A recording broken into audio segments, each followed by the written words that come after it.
Today on Country Pocket, we're here with Aaron Smith of Aaron Smith and the Coalbiters. The new album is The Legend of Sam Davis and Other Stories of Newton County, Arkansas. And the song you just heard is called Henry Martin. Aaron, this is one interesting concept album. Tell me about the concept.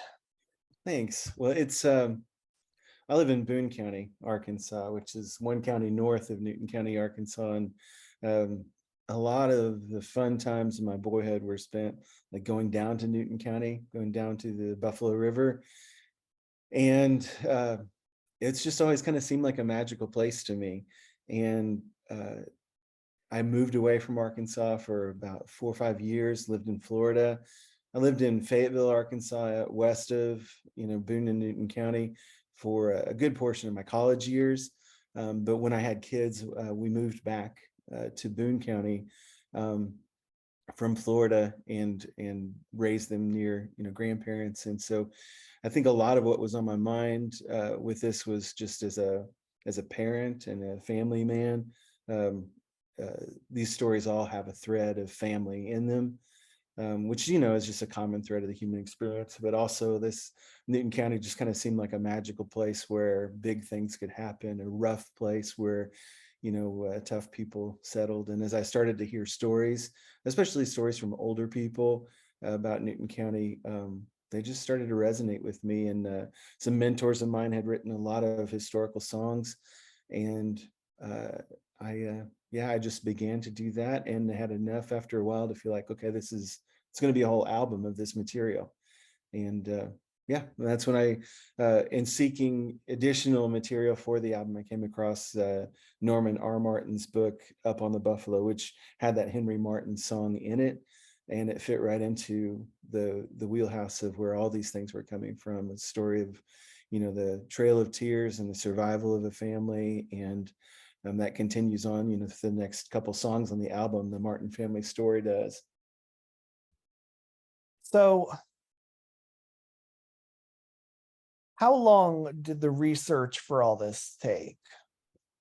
Um, it was the album itself was kind of done over the course of 5 or 6 years, and there was a lot of redoing and reimagining, and some of which was was good and helpful to like get it right, and some of which was just navel gazing and like neuroses. But I think the research was kind of at different times in that 5 or 6 years all the way through it. The last song was written in the Snow Child was written in the last, it was the last thing that we recorded, and it was really pretty close to press time that was written and recorded and added to the whole thing. And the whole project was finished in 2021, but with the pandemic and then some issues going on in our band, my bass player, George Holcomb, had cancer and was dealing with that, and ultimately passed away from cancer during that time. It just wasn't time to release the album with all of that going on. Yeah, I'm sorry. Thanks. So tell me a little bit about the dynamic between the Native Americans and white settlers in the time period your album covers. Yeah, I don't know if I'm the best person to speak to that, but there were, I can speak about the way that it is spoken about in Norman R. Martin's book, where he's got allegiances on both sides, where he definitely has Cherokee family, and he sees what they were put through as something very unjust, but it's definitely his family, from the time they settled in Newton County, made every effort to live as white people, and to be as perceived as white as possible.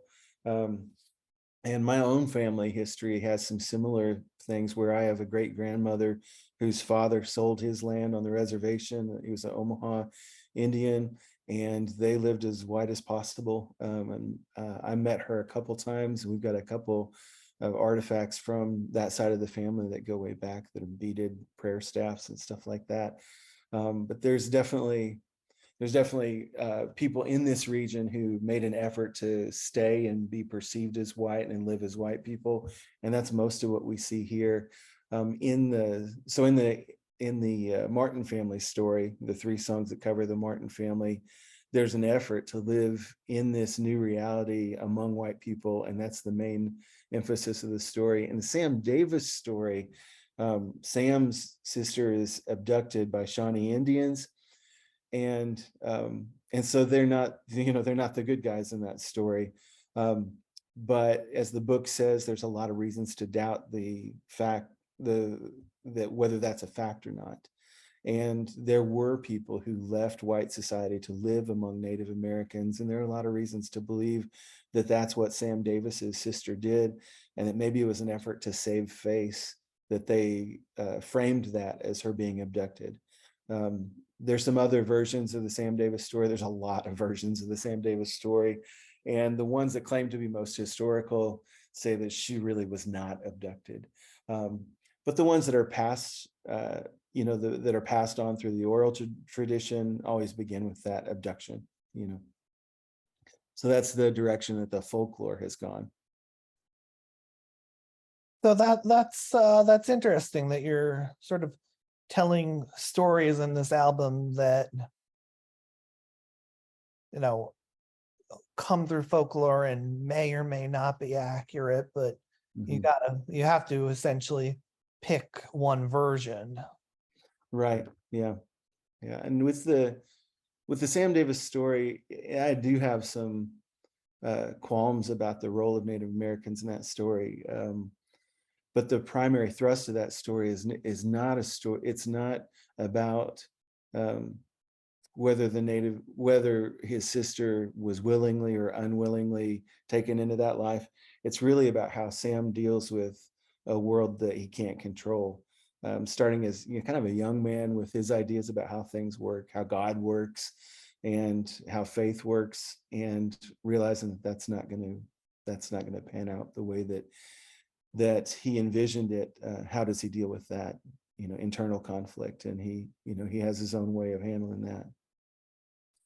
Yeah, the song I'm gonna play later to sort of represent the Sam Davis portion of the album is Bent Twigs and Hoof Prints, because I think it really captures the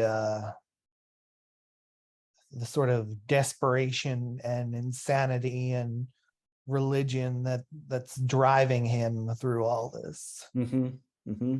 Yeah. Do you have any idea how Martha wound up finding Sam?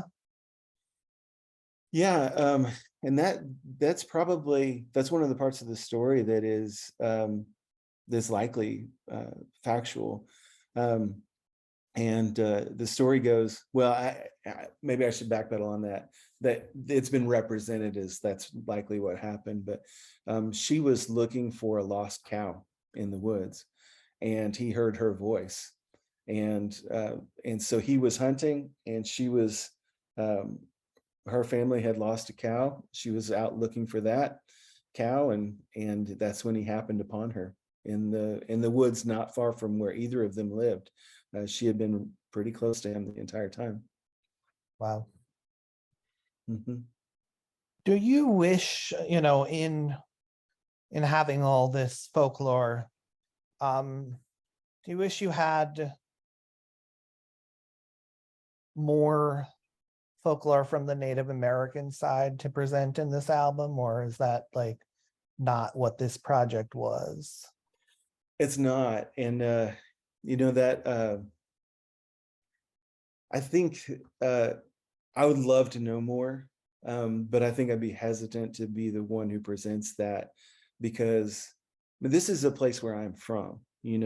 These are I grew up here. I know the people of this region, and even though these stories interface with Native American, the Native American side of the story, that's not a side of the story that I feel qualified to tell. I just don't feel like I identify with it heavily enough to speak to that without feeling like I'm appropriating it. And so while they are included in the stories that I tell, they're included as well, these aren't roles that I invented for them. These are the stories that are being told in my region. And so yeah, I don't speak, for that, for those people or from that history, and wouldn't want to assume the privilege of speaking for them, and representing their side of the story. I sure would be interested in hearing it. And I do feel a disconnection from that side of my family that I'd love to understand better. My father was a visual artist, and he made a lot of effort to reconnect with that side of our family. And unfortunately, I wasn't around for that stuff, but I do feel that kind of a missing story there. All right, let's hear Bent Twigs and Hoof Prints, and we will be right back.